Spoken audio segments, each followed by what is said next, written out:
सभी लोगों ने बचपन में अपने दादा दादी से ऐसी बहुत सारी कहानियां सुनी होंगी जिसमें एक राजा की 100 रानियां होती थी। क्या आपको उन बातों में कोई सच्चाई नजर आती है? खैर, उस समय तो आप होंगे नहीं, लेकिन आज के समय में भी राजस्थान में गजोधर लाल की 11 बीवियां थी।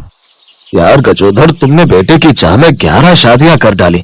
ये तो ऊपर वाले का शुक्र है कि तुम्हारी 11वीं बीवी से एक लड़का पैदा हो गया, वरना तुम तो रेलगाड़ी तैयार कर देते भाई। लेकिन दोस्त, इसका मतलब ये नहीं है कि मैं लड़कियों से नफरत करता हूँ। मैं लड़कों और लड़कियों दोनों से बराबर प्रेम करता हूँ। लेकिन मेरा बेटा अनिरुद्ध अब जवान हो चुका है, उसके लिए कोई लड़की हो तो बताओ। मेरी नजर में एक बहुत ही अच्छी लड़की है। चित्तौड़गढ़ में एक बहुत बड़े दर्जी हैं, उनका नाम काबिल शर्मा है। मुझे लगता है उनकी बेटी तुम्हारे अनिरुद्ध के लिए बहुत सही रहेगी। तो ठीक है, मैं अपनी बीवियों और बेटियों से बात कर लेता हूँ, फिर कल ही चलते हैं लड़की देखने। इतना बोलकर गजोधर अपने घर लौट आया। क्या बात है, आज आप बड़े खुश नजर आ रहे हैं।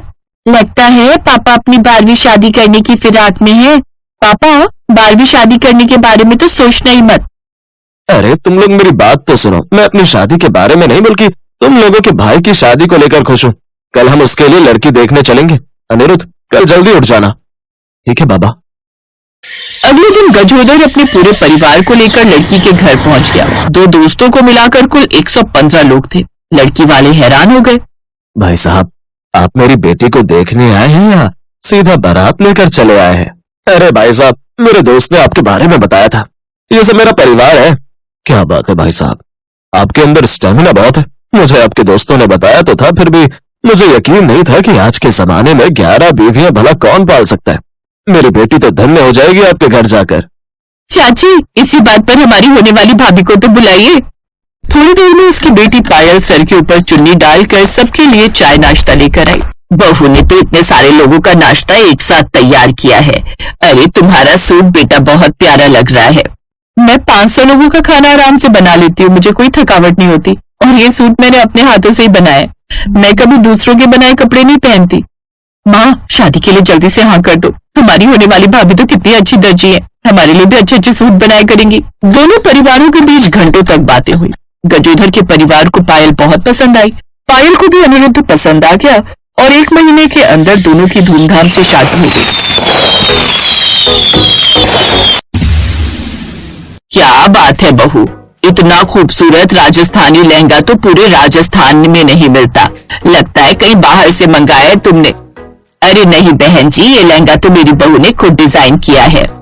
इसका मतलब हमारी होने वाली बहू दर्जी है।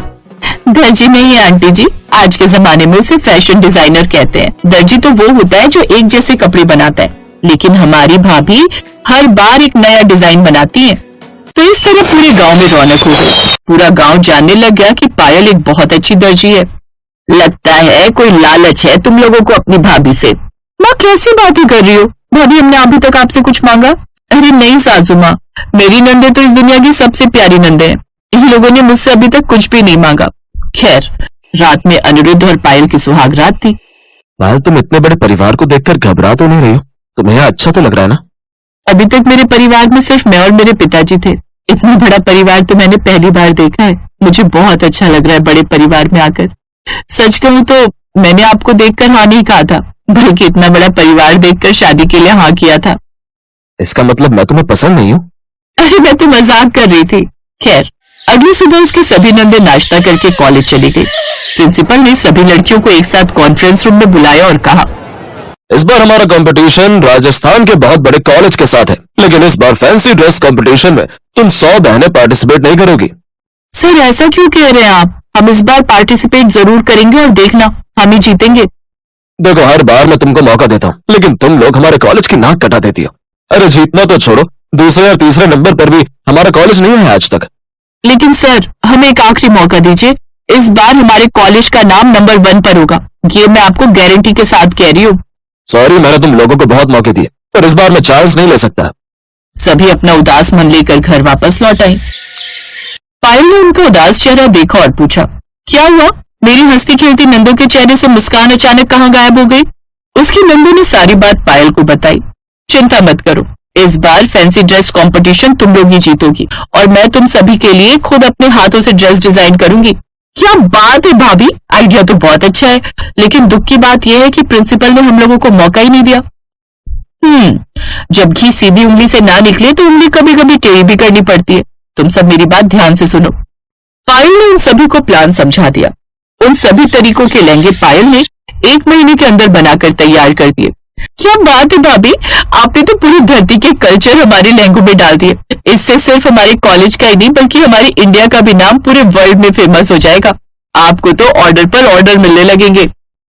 मुझे ऑर्डर्स नहीं चाहिए, मैंने तो बस ये तुम सभी लोगों के लिए किया है। बस एक बार किसी तरह तुम लोग स्टेज पर ये सभी लहंगे पहनकर परफॉर्म कर दो, फिर देखना तुम सभी लोगों का नाम पूरी दुनिया जानने लगेगी। इसी तरह दिन बीतते गए और फैंसी ड्रेस कंपटीशन वाला दिन आ गया। वो देखो, उस रूम के अंदर हमारे कॉलेज की लड़कियां रेडी हो रही हैं। तुम ताला लेकर आई हो ना? जल्दी से ताला लगा देते हैं, फिर जल्दी से तैयार हो जाते हैं, क्योंकि हमारी कॉलेज की बारी आने वाली है। उन लोगों ने उन लड़कियों के कमरे के बाहर लॉक लगा दिया। दूसरी तरफ कंपटीशन चालू था। दोस्तों, अभी आपने देखा है राजस्थान के सबसे बड़े कॉलेज के लड़कियों की परफॉर्मेंस। अब बारी है पिछले 5 बार से हार रहे कॉलेज दीनानाथ इंजीनियरिंग कॉलेज की। एक बार जोरदार तालियों से स्वागत किया जाए दीनानाथ इंजीनियरिंग कॉलेज की लड़कियों का। ये सब क्या हो गया? ये 100 लड़कियां कहां से आ गई? लेकिन अब प्रिंसिपल कुछ नहीं कर सकता था। पब्लिक उनका लहंगा देखकर तो जैसे पागल हो रही थी कि लोगों की तालियां बंद नहीं हुई। शांत हो जाइए, शांत हो जाइए। हमारे जज को अपना फैसला तो सुनाने दीजिए। आप लोगों का फैसला मायने नहीं रखेगा। आप बिल्कुल गलत कह रहे हैं। हमारे लिए जनता का ही फैसला मायने रखता है। इन लोगों ने तो पूरी दुनिया का फैशन ट्रेंड एक साथ यहाँ पर दिखा दिया, और वो भी बिल्कुल नए तरीके से। मुझे ये बताते हुए खुशी हो रही है कि इस बार का कंपटीशन दीनानाथ इंजीनियरिंग कॉलेज जीतता है। इन लड़कियों को और जिन्होंने भी ये सारी ड्रेस डिजाइन की है, उन्हें मैं अपनी कंपनी में एज ए फैशन डिजाइनर का काम देना चाहता हूँ, और सभी को 20 लाख का उपहार भी दिया जाएगा। खुशी हुई कि तुम लोगों ने मुझे गलत साबित कर दिया।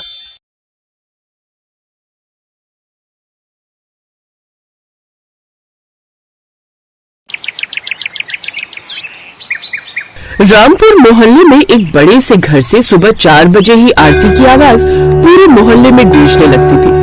ये सुनकर पड़ोसी कहने लगे, वाह वाह, क्या कर्म किए हैं इस ललिता देवी ने, जो से 36 गुणों वाली 36 बहुएं मिली, और सब की सब एक से बढ़कर एक है। ना जाने क्या कर्म किए होंगे उसने। राज रानी की पूरी 36 बहुएं थी। वो सुबह रोज 4 बजे भगवान की पूजा से शुरू होती थी। अरे माँ जी, उठ गई आप? सच में मैं बड़ी ही भाग्यशाली हूँ। मैंने तो कभी सपने में भी नहीं सोचा था कि मेरे घर में सुबह तड़के 4 बजे की आरती होगी। इसके बाद सभी बहुएं घर के कामकाज में जुट गई। अरे बहुओं, ये तुम दोनों इतनी सुबह सुबह कहाँ से सब्जी ला रही हो? अभी तो कोई ठेले वाला खुला भी नहीं होगा। माँ जी, बाजार जाकर भला कौन ही बासी सब्जियां लाएगा? ये तो हम मोहन भाई से खरीद कर लाइए। वो सुबह तड़के जाकर अपने खेत से हरी हरी ताजा सब्जियां तोड़कर लाते हैं ना, फिर मंडी में जाकर बेचते हैं। तो हम सीधा उनके खेत से ही खरीद लाई। देखो तो कैसे एकदम हरी ताजा फ्रेश सब्जी है। कितनी अच्छी हरी भरी सब्जियां, करेले, तोरी, भिंडी और साग लाई हूँ। आपको कल से साग खाने का मन कर रहा था ना, इसलिए। वो ये बात कर ही रही थी कि तभी दूसरी बहू पूजा वहां आ जाती है। माँ जी, आप जल्दी से जाकर अब नहा लीजिए। आपके लिए पानी भी गर्म करके रख दिया है, साथ ही कपड़े भी प्रेस करके रख दिए। हाँ, तब तक आपके लिए गर्मा गर्म नाश्ता तैयार कर देते हैं हम। सच में तुम सबकी सब कितनी अच्छी हो, एकदम सर्वगुण संपन्न। मेरे तो भाग्य खुल गए जो तुम जैसी बहुएं मिली। मेरे तो वारे न्यारे हो गए। अब लता देवी नहाने चली जाती है। कुछ देर बाद जब वो लौट कर आती है तो खाने की टेबल पर उसके लिए 36 तरह के पकवान बनकर तैयार होते हैं। अच्छा, जरा टीवी भी लगा दो, खाना खाते खाते थोड़ा मनोरंजन ही हो जाए। लेकिन तभी लाइट चली जाती है। अरे ये क्या, बिजली चली गई। रुको, मैं अभी लैंप जलाती हूँ। फिर पूजा लैंप की रोशनी करती है, जिसकी रोशनी में एक बहू गाना गाती है तो कुछ डांस करने लगती है। अब सही से मनोरंजन हो रहा है ना माँ जी? हाँ हाँ, जब तुम जैसी बहुएं हो तो मनोरंजन कैसे नहीं होगा। प्यारी प्यारी सासू माँ, हमारी प्यारी सासू माँ, हमको जान से प्यारी है, देखो हमारी सासू माँ, हमारी जान हमारी आन, हमारी प्यारी सासू माँ। उसके ये कहते ही अचानक धीरे धीरे सब धुंधला होने लगता है और उसकी सभी बहुएं गायब हो जाती हैं और लता देवी, उनका सपना चकनाचूर हो जाता है। सत्यानाश, बहुओं कहाँ गई सब? अरे इसका मतलब मैं वो सब सपना देख रही थी। हाय, लेकिन कितना अच्छा सपना था। रानी की तरह मेरी सभी बहुएं मेरी सेवा पानी कर रही थी। वैसे सुबह का सपना सच होता है ये सुना तो है, लेकिन काश ये सपना सच हो जाए। मुझे 36 बहुएं तो नहीं, लेकिन एक ही बहू में 36 के 36 गुण मिल जाए, ऐसी बहू मिल जाए, फिर तो मैं एकदम रानी की तरह राज करूंगी। लता देवी का इकलौता बेटा था अजीत। वो उसके लिए एक ऐसी संस्कारी लड़की लाना चाहती थी जिसके अंदर सभी 36 गुण हो।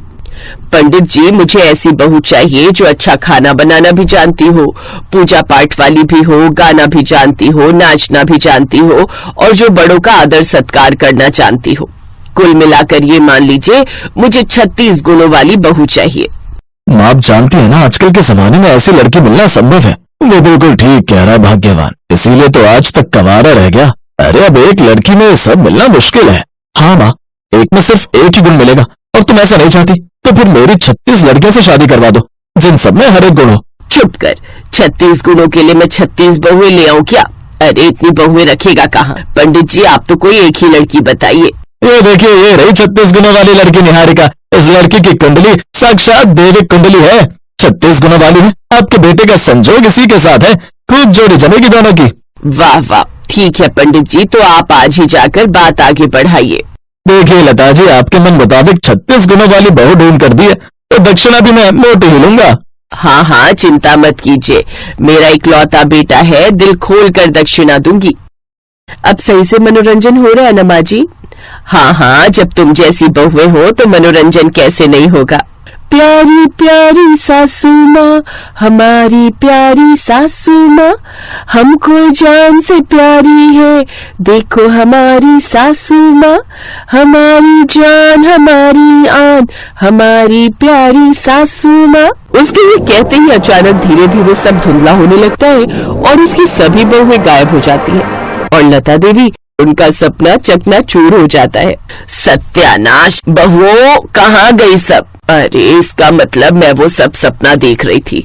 हाय, लेकिन कितना अच्छा सपना था। रानी की तरह मेरी सभी बहुएं मेरी सेवा पानी कर रही थी। वैसे सुबह का सपना सच होता है ये सुना तो है, लेकिन काश ये सपना सच हो जाए। मुझे 36 बहुएं तो नहीं, लेकिन एक ही बहू में 36 के 36 गुण मिल जाए, ऐसी बहू मिल जाए, फिर तो मैं एकदम रानी की तरह राज करूंगी। लता देवी का इकलौता बेटा था अजीत। वो उसके लिए एक ऐसी संस्कारी लड़की लाना चाहती थी जिसके अंदर सभी 36 गुण हो। पंडित जी, मुझे ऐसी बहू चाहिए जो अच्छा खाना बनाना भी जानती हो, पूजा पाठ वाली भी हो, गाना भी जानती हो, नाचना भी जानती हो और जो बड़ों का आदर सत्कार करना जानती हो। कुल मिलाकर ये मान लीजिए मुझे 36 गुणों वाली बहू चाहिए। आप जानती है ना, आजकल के जमाने में ऐसी लड़की मिलना संभव है। वो बिल्कुल ठीक कह रहा भाग्यवान, इसीलिए तो आज तक कवारा रह गया। अरे अब एक लड़की में सब मिलना मुश्किल है। हाँ माँ, एक में सिर्फ एक ही गुण मिलेगा और तुम ऐसा नहीं चाहती तो फिर मेरी 36 लड़कियों से शादी करवा दो जिन सब में हर एक गुण हो। चुप कर, 36 गुणों के लिए मैं 36 बहुएं ले आऊं क्या? अरे इतनी बहुएं रखेगा कहाँ? पंडित जी, आप तो कोई एक ही लड़की बताइए। ये देखिए, ये रही 36 गुणों वाली लड़की निहारिका। इस लड़की की कुंडली साक्षात देविक कुंडली है, 36 गुणों वाली है। आपके बेटे का संजोग इसी के साथ है, खूब जोड़ी जमेगी दोनों की। वाह वाह, ठीक है पंडित जी, तो आप आज ही जाकर बात आगे बढ़ाइए। देखिए लता जी, आपके मन मुताबिक 36 गुणों वाली बहू ढूंढ कर दी है तो दक्षिणा भी मैं मोटी ही लूंगा। हाँ हाँ, चिंता मत कीजिए, मेरा इकलौता बेटा है, दिल खोल कर दक्षिणा दूंगी। अब बात आगे बढ़ती है और देखने दिखाने की रस्म के बाद रिश्ता पक्का हो जाता है और निहारिका ब्याह कर अपने ससुराल आ जाती है। उसकी सास हाथों में थाली लिए उसके स्वागत के लिए खड़ी होती है। तभी वो बोलती है, उफ, कितनी गर्मी हो रही है, अरे यार कोई एसी चला दो, नहीं तो मैं बेहोश हो जाऊंगी। ये कहते ही निहारिका ने सर से घूंघट हटा दिया। ये देखकर पड़ोसन बोली, अरे ये क्या लता बहन, तुम्हारी बहू तो बड़ी बेशरम निकली, जो आते ही अपने सर का घूंघट निकाल कर बैठ गई। इसने तो अपनी मुंह दिखाई यहीं कर दी। अपनी बहू की करनी पर पर्दा डालते हुए लता लड़खड़ाते हुए बोली, हाँ हाँ, तो क्या हुआ? वो सच ही तो कह रही है, कितनी गर्मी है यहाँ, बेचारी बहू का क्या हाल हो रहा होगा। तू भी न सरला, बस राई का पहाड़ बनाना जानती है। चल अब जा यहाँ से। आपने सुना नहीं चुगलखोर आंटी, माँ जी ने क्या कहा? आप जाइए यहाँ से। सरला वहां से गुस्सा होकर चली जाती है। छोड़ो बहू उसकी बातों को, अब तुम ये कलश गिराकर अंदर आओ। निहारिका उस कलश को इतनी जोर से लात मारती है कि वो कलश सीधा जाकर उसके ससुर के माथे पर लगता है। हे राम, मार डाला रे, मार डाला। सॉरी ससुर जी, वो गलती से लग गया। अच्छा चलो कोई नहीं, अब जाओ, जाकर तुम आराम करो, थक गई होगी। फिर कल सुबह तुम्हारी पहली रसोई की रस्म भी है ना। उस वक्त तो वो दोनों वहां से चले जाते हैं। फिर अगले दिन सुबह निहारिका कट स्लीव वाली वेस्टर्न ड्रेस पहनकर बाहर आती है। गुड मॉर्निंग माँ जी, कॉफी है? नहीं नहीं बहू, मैं कॉफी नहीं पीती, चाय ही बना दे मेरे लिए। मैं आपको बनाने के लिए कह रही हूँ। है, लेकिन मैं क्यों बनाऊंगी, वो तो तुम बनाओगी ना, तुम इस घर की बहू हो। लेकिन मुझे तो कुछ बनाना आता ही नहीं। है, नहीं आता? हे भगवान, ये तो मेरे साथ धोखा हो गया। 36 गुण वाली बहू मांगी थी, इसमें तो एक भी गुण नहीं है। तो जब तुझे चाय बनाना ही नहीं आता तो फिर खाना बनाना तो आता ही नहीं होगा। पहली रसोई में क्या बनाएगी फिर? घंटा? हाँ माँ जी, मुझे सिर्फ पाउड बनाना आता है, सेल्फी खींचते वक्त बनाते हैं ना वो। सत्यानाश, इन आजकल की लड़कियों को ना तो चाय बनाना आता है और ना खाना बनाना, फिर आता ही क्या है पाउड बनाकर और जीभ निकालकर सेल्फी खींचना। बस उस पंडित को तो मैं छोड़ूंगी नहीं। 36 गुणों वाली बहू बताकर निकम्मी बहू पकड़ा गया। खैर, अब किया भी क्या जा सकता है। अब लता अपनी बहू को चाय बनाना सिखाती है। चल अब चीनी पत्ती डाल। कितनी डालूं माँ जी? हे राम, एक काम कर, पूरी बरनी ही उड़ेल दे, पानी उबल गया है। ठीक है माँ जी। निहारिका सच में पूरी बरनी ही उसमें उड़ेल देती है। हे राम जी, ये बिन पेंदी का उल्टा लोटा मेरे ही पल्ले पड़ना था। बहू तू ये सब छोड़ और बाहर जाकर साफ सफाई का काम कर, खाना मैं बना लूंगी। जो हुकुम माँ जी। अब लता देवी खुद ही खाना बनाने लगती है और निहारिका बाहर साफ सफाई का काम करने लगती है। लेकिन जब लता बाहर आई तो अपनी बहू को झाड़ू लगाता देख माथा पकड़कर बैठ गई। अरे बहू, मैंने तुझे झाड़ू लगाने के लिए कहा था, बैट बॉल खेलने के लिए नहीं। ला दिखा मुझे झाड़ू। देख, ऐसे लगाते हैं झाड़ू, ले अब तू भी लगा। जी माँ जी। फिर अगले दिन, हे राम बहू, ये क्या किया, पूरा जग भरकर इस आटले में उड़ेल दिया। अब इसमें थोड़ा सूखा आटा डाल। इसी तरह वो अपनी बहू को हर काम बारीकी से सिखाती है। ऐसे 3 महीने बीत जाते हैं।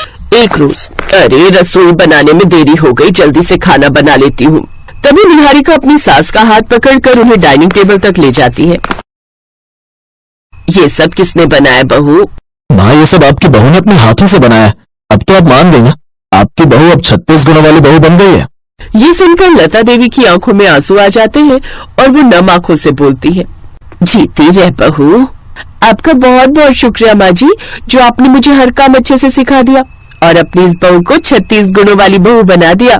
निहारिका के ससुराल वाले उसके हाथ का बना खाना खाकर बहुत ही खुश होते हैं। अब निहारिका भी 36 गुणों वाली बहू बन जाती है और सबका खूब ख्याल रखती है। Best buddies. Hello friends, thanks for watching this video. अगर आपको ये वीडियो पसंद आया है तो प्लीज लाइक, सब्सक्राइब, कमेंट्स करें इस वीडियो पर और हाँ, शेयर करना भी ना भूलें। और भी मजेदार वीडियो देखने के लिए नीचे दिए गए बेल आइकॉन को दबाएं। देखते रहिए बेस्ट बडीज।